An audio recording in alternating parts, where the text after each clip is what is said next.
Good morning, comic book fans. Welcome back to Comics in 5 Minutes. I am Merville the No Shorty, and today we're going to have a quick little look at Batman Full Moon. And I know what you're thinking. After how incredibly successful my review of Absolute Batman was last week, I'm just going to coast on reviewing Batman books from here on out. And you'd be wrong on that for very obvious reasons. Well, number one, I'm never going to do really big numbers. I think I maybe got an extra 20 views for doing Absolute Batman. I'm from the North of England. I talk far too quickly. This is not a recipe for success on YouTube and TikTok. Also, during that review of Absolute Batman, I was very clear about the fact that I don't particularly enjoy going over issue ones for IPs that are well established over and over and over again. I find it quite tedious. It's a bit of a shame because sometimes there's some good stuff that you might miss. This is one of those examples where, because the creative team, I was a little bit excited for it. The creative team is Rodney Barnes. If you don't know that name, you should go check out. I think Philadelphia is what it's called. Really, really cool vampire horror thing that he did. I think for a Blaze. Really enjoyable. I like my horror. The fact that he was going to bring that to a DC comic book, I don't really even care that it was a Batman thing. I just wanted to see him do horror in his style within this universe. And he does a really good job. I mean, I'm a horror fan. To say I had expectations, he's hit every single one of them. Got to couple that with the artist, I'm sorry, I'm terrible with this surname.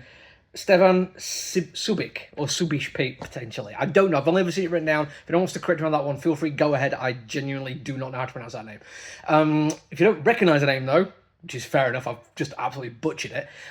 He is the artist on the Riddler Year 1 book, which was absolutely spectacular. I really liked it. It made it into my best of the year list last year, and the artistry in it is phenomenal. It reminds me of effectively making a comic book out of the opening credits of Seven, and that is high praise indeed for somebody, again, who really likes their horror. This was something, I think, a little bit different. He kind of moved away from that more montagey kind of thing, and doing it slightly more in a traditional comic book kind of style. But he still put his own spin on it. And one of the things he did that was really impressive was how oppressive he made the darkness without just throwing a whole bunch of black ink on the page. Don't get me wrong, I said before, I quite like somebody who knows how to use some heavy inking. I think John McCrea, as an example, does this brilliantly. But in this particular case, it could have been too much. I mean, to bear in mind, I want it to be overwhelming. I want the darkness to be all-encompassing and enveloping.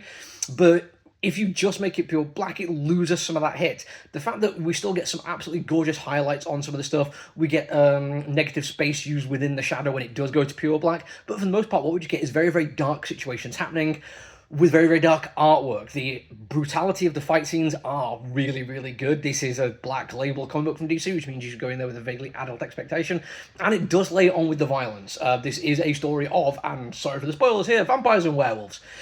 Mostly werewolves.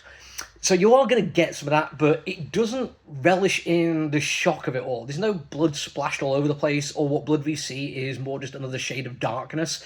It's more the after effects of it, the pieces of body being rendered apart, torn apart, and people finding them after the fact. Very, very effective way of doing violence in a horror kind of thing.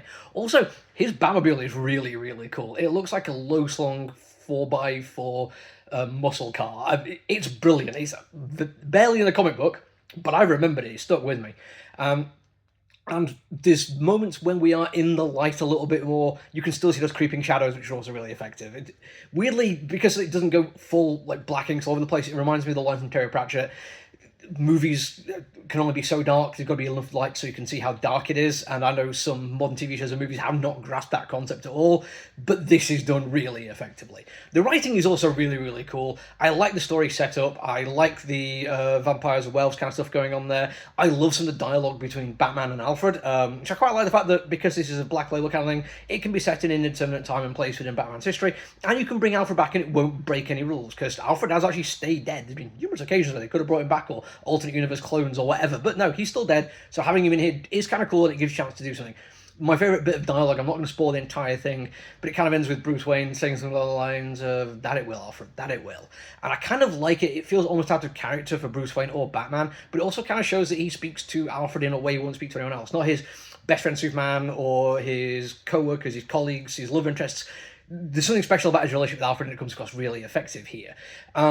I have one minor criticism, which comes down to this idea of somebody who's rational, but also lives in a universe and is friends with people who've died and come back, and aliens and gods, and I mean, whatever happened with Hal Jordan, Batman is aware of that, and for him to claim that that can't be a werewolf when he literally knows a vampire feels a bit odd. And Zatanna claiming, again, somebody who can literally do magic, talking about the faith of it, when faith by its definition is to believe in something in spite of the lack of evidence. feels like that writing kind of got away from itself a little bit, but it also gives him a chance to introduce John Constantine, which is absolutely spectacular, my favourite character of all.